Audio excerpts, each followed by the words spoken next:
This is Environmental Science, Chapter 1, Populations Notes. As I change each page, please pause to copy.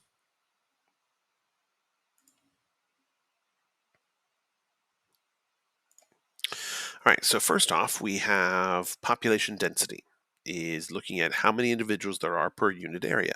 So maybe how many trees there are per square mile, how many squirrels there are per square mile, or how many students are in a classroom.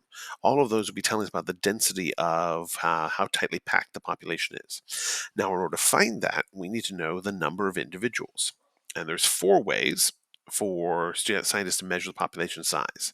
The first one is direct observation. And this is by counting the organisms one by one. So for some things, this is fairly easy. If we had like a potted plant and we wanted to count how many flowers we had growing out of that potted plant, that'd be pretty easy. If we want to count how many students are in the classroom, that'd be pretty easy. If we wanted to count how many trees there are in a forest, that's not going to be easy. Obviously, the trees aren't moving, so they're easy for that part. But it's such a big area, it would be very hard to do that. You could count how many trees are in your yard; that would work. But it would also be hard to count how many blades of grass are in your yard. That would be tough. So direct observation has its uses, but there are times when it's really not going to be feasible to do. Indirect observation is for counting tracks and nests. Really, this is mostly for animals because we're not going to have tracks for plants or anything like that. But count tracks, count nests. Nests, in particular, are a good one.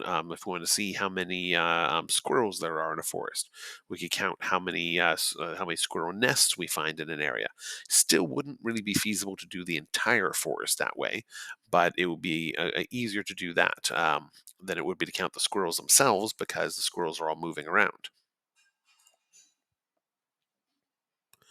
All right, the third way is sampling. This is for populations very large or spread out, or also very, very mobile. You could sample the population to estimate its size. So if we know we've got this huge, big area here, let's say that's lots of area, let's say it's many, many miles.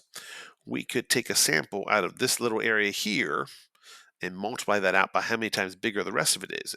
So we could use the count what we count here to estimate, and the key thing is estimate the size for the entire area. So we could count how many students are in a classroom and use that to estimate how many students are at the school based on how many classrooms we have.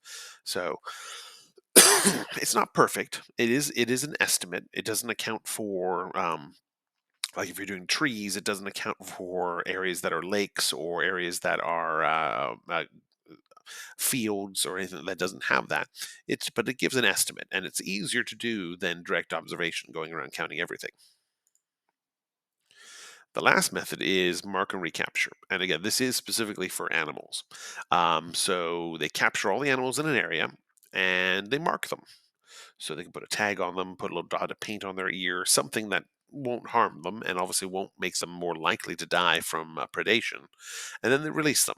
And a short while later, and a short while could be a day later, a few days, a week, a month, just a short while later, animals are captured again.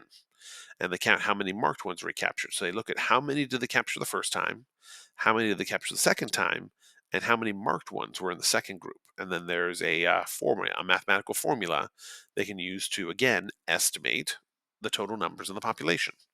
So both of these are are estimating forms of that, and just they're good. They're not going to be perfect or exact, but they're good enough. That they're easier ways to do it than to try to go around and count everything individually. All right, so as far as ways for population to change, there's four different ways for populations to change. Births are the first one, and really this should not be a tough one. That births obviously will increase the population because the more offspring that are born, the more the population grows. Following up births are deaths. So where births obviously increase, deaths obviously decrease the population. So the two of these, if there's more births than deaths, then obviously the population is increasing. If there's more deaths than births, the population is decreasing. So it's all kind of a comparison between the two. The other two things we can add in are immigration and emigration. And the first letter of each of those is very, very key. So immigration is moving into an area. Emigration is exiting.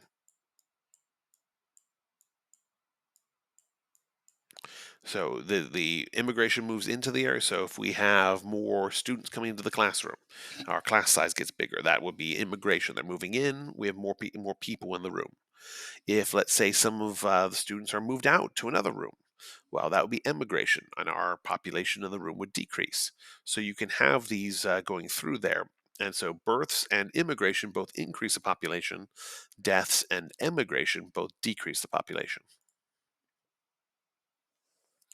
And the key things for this last part are limiting factors. And that says prevents a population from increasing. So water, sunlight, oxygen, food, space, climate, all of those are things that could be what determines how large a population could grow. So as it says, the largest population environment can support is called the carrying capacity. And this is a number that as long as the population is below here, the population can keep growing. But once the population reaches this, it'll curve over and it'll start to come back down until it's below there. And then it'll usually curve back up. And so you have this curving back and forth, going back and forth on there. So you end up with kind of going above and below the carrying capacity back and forth over the course of seasons as you get too many and then not enough and too many and so on. So the carrying capacity and the carrying capacity can also shift. If the carrying capacity is water, on wet years, the carrying capacity could get higher. On dry years, the carrying capacity might get lower. So there's a variety of things that can change that, and populations can only increase until they reach the carrying capacity, and then once they're past that, they will decrease until they're under it, and then increase, and so on, so forth from there.